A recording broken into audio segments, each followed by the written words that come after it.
What's up YouTube, Eugene here, and I've got the newest, latest and greatest Christian Dior Privé. This is Vanilla Diorama, and they're coming out hard and fast. The third release of this year, which is very unusual for a designer to be releasing exclusives at this rate, and apparently there's going to be one more before the end of the year. And it's no wonder that these have become really uninspiring, and I lack the excitement every time a new one comes out, yet I go out and purchase every single one. There's definitely some sort of a love-hate relationship I have with Christian Dior Privé, with Francois Demachy. I feel like he's lacking inspiration. I feel like he's unwilling to get uncomfortable. He's very comfortable in his shoes and what he's releasing. And they all seem very generic-like. The last release in Rock was so uneventful, I didn't even make a full-length video about it, which is inspired by the beach in a luxury hotel on the Côte d'Azur. But truth be told, you know, I did wear it twice to the beach in the last month, and I found it's quite fitting for the beach, but how often am I going to go to the beach? So the couple times I go to the beach, I'll have a great fragrance, but I'm not looking for a beachy fragrance. You know, I can find that anywhere. You can go to any department store and find something for a beach. Being an exclusive, being, you know, one of the greatest designers of all time, my expectations for Dior are at the top of the charts, and they always leave me hungry for more. Being under the Louis Vuitton Moët Hennessy umbrella, you know, they've got access to everything, the greatest materials in the world, the greatest perfumers. You know, cash is not an object for this brand, yet they just fail to deliver. At least for us enthusiasts, that's how I feel. It's always like, don't get me wrong, the perfumes are excellent. They're really well made. They use excellent ingredients, you know, high quality ingredients. The blending is really good. It's the inspiration that I'm missing. I want more, you know. I want something to move me. I want to feel like some kind of emotion stirring within. I don't want to smell like the beach. Too generic, too general, too simple, too mainstream, too mass appealing. As an exclusive brand that was released to compete with niche perfume, it just doesn't cut it. So I want something extra. I want something special from Dior. So let's go ahead and open this. Even being, you know, Dior calls this, they classify this as an ambery vanilla. So you don't get, you know, this is an ambery orient perfume through and through more than it is a vanilla. There's vanilla in here, a very sweet vanilla. But even being like, you know, marketing this as a vanilla perfume, I don't find it like one of the greatest vanilla perfumes either, you know.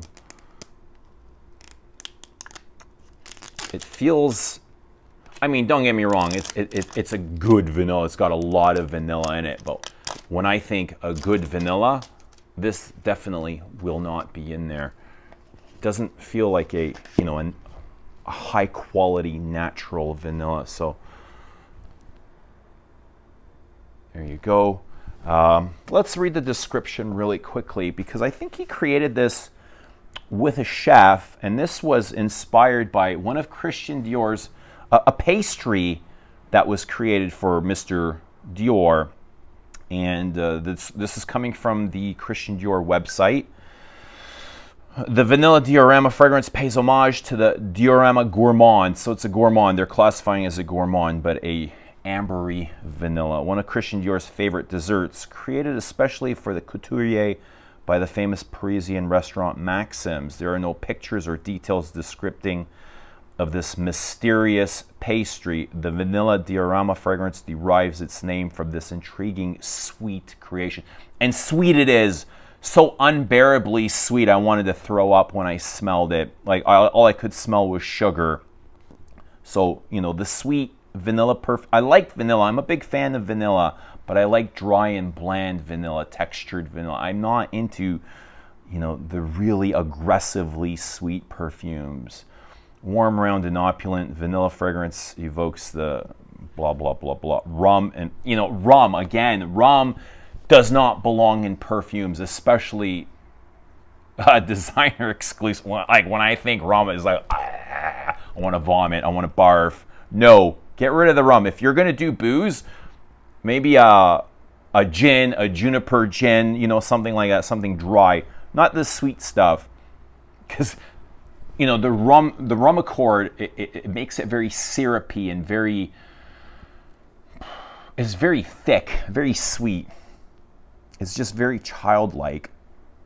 A bourbon vanilla. The rare and prized vanilla is one of the most precious ingredients, chosen with precision and rigor for its strength and noble quality, colored with woody and ambery tones. Bourbon vanilla from Madagascar is at the heart of Francois, a coveted treasure. Vanilla is not a coveted treasure. Vanilla is in everything. Vanilla and Tonka. So no, don't sell me this. Christian Dior is trying to sell all kinds of bullshit here. Yeah, a warm and precious vanilla from Madagascar. Okay, so the notes. Let's see what the notes are on Fragrantica. Orange, lemon, pink pepper, cacao. All right, I can do cacao, cardamom, rum, huge turnoff. Bourbon vanilla, again, a boozy vanilla, I'm not sure. Sandalwood, patchouli. They're forgetting the ambers, they're forgetting the resins, the spices, but whatever. Let's give this a whirl, and we'll see what we get. And you know, the first thing I thought of when I smelt this was, of course, Le Lion de Chanel. And I'm not saying that this is their response to Le Lion, because, you know, Le Lion was released about a year, it was over a year ago. I don't think they've had enough time to create this, unless this was in one of their databases or on file, or they were just hanging on to it. And once they seen that Le Lion came out and it was a nice woody amber perfume, they could have pulled this off of a shelf somewhere. I don't know how that works, but you know, Le Lion is it's the same genre as Le Lion. So very spicy, very woody, resinous, churchy, incensey, smoky, much, much, much sweeter than Le Lion de Chanel. Like, I definitely get that orange, I get the ambers, I get the woods, incense, dry, it's got texture there, a little bit of friction from the patchouli and the ambers. The orange definitely appears. I can definitely, it has like this shade of orange. It doesn't smell like an orange, but I get more of an orange food coloring than anything. And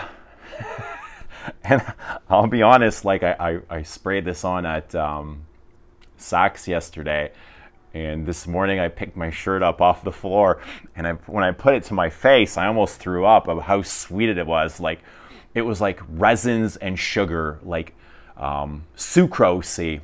It was too much for me. It's on a level of sweetness that I'm not able to tolerate. Otherwise, I think it is an excellent representation of this genre. You know, it's well made, very high quality materials that we're used to from Dior.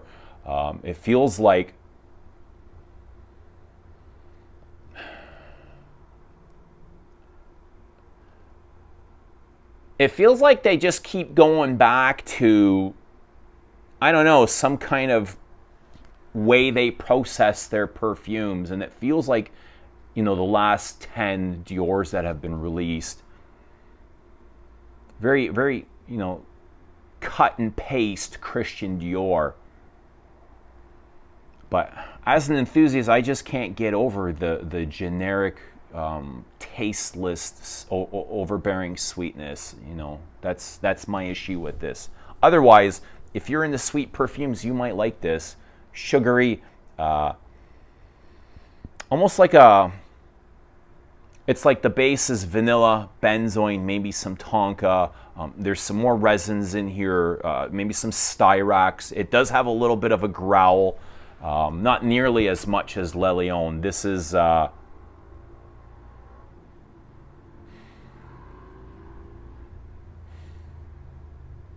mean, it's similar in genre, but I wouldn't say it smells like... It doesn't have the powderiness. It doesn't have... You know, when I smell this Chanel, it's like, oh, wow, you know, this is fantastic. But there's just nothing in Diorama that excites me, that makes me want to jump up and tell my viewers, you must jump, you know, you must get out and purchase this because it's amazing. I don't feel that. I feel like it's an excellent perfume, but not something that the average consumer must own. Good, but not great. What we've come to expect from Francois. Anyway, I'd love to see Francois step it up. I'll be wearing this, probably not in the summer. It's just way too cloyingly sweet, not my thing. But I'll bring it back up in the fall, which is what this is probably best suited for. Anyway, if you've tried this, let us know what you think. You know what this reminds me of is Grand Soir. I think this is a sweeter edition of Grand Soir. Grand Soir is much more spicy, and this is, it feels more sweet. A sweet ambery perfume from the Orient. Anyway, good to see you, and we'll talk soon.